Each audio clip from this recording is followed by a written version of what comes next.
Good morning. আমি ঘুম থেকে উঠেছি 7টায় ঘুম থেকে উঠে চা খেয়ে ঘরদোর পরিষ্কার করে বিছানা ঝেড়েছি। বিছানা ঝাড়ার পর কাচাকুচি করেছি, সাত্বিকে খাবার দাবার খাইয়েছি। খেয়ে দিয়ে তারপরে আমি শুধু চা বিস্কুট খেয়ে বেরিয়েছি। বেরিয়ে এখন কটা বাজে, 10টা বেজে গেছে, 10:30 পৌনে 11টা হবে।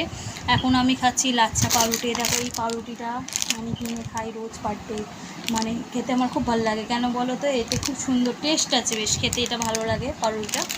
আর সাত্বিক গেছেন মাসিমণিকে স্কুলে দিতে, স্কুল থেকে আসবে। আর আমি তখন একটু মাছ কিনে এনেছি, মাছের বাস্তা আজকে এনেছি চারা মাছ। চারা মাছের ঝোল ভাত করবো। আবার তোমার সাথে পরে কথা হবে। কেমন আছো? ভালো আছো? আজকে তোমাদের বলা হয়নি আছে দুপুরে কি খাওয়া দাওয়া করেছি।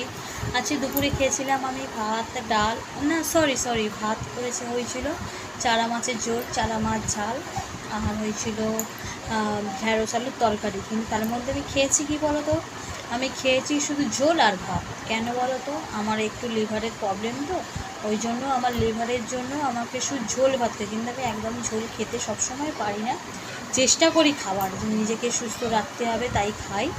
তবু খেয়েছিলাম ঝোল ভাত। আর রাত্রিবেলা কি খেয়েছি বলো তো, মুড়ি আর বোঁদে।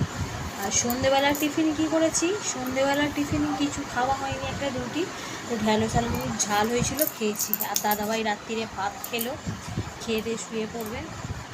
তারপরে কাজে গেছিলো, কাজ থেকে এসে এবার এই সাত্বিক দেখো বাবার সাথে রোজ কাজে যাবে।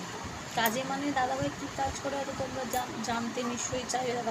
দাদাভাই আগে আমার বাবার সাথে আনাজ বেচে, এমনি সময় আনাজ বেচে। আর আবার এমনি সময় আনাজের পরে এমনি বাড়ির আনাজে কাজ হয়, কাজ করে।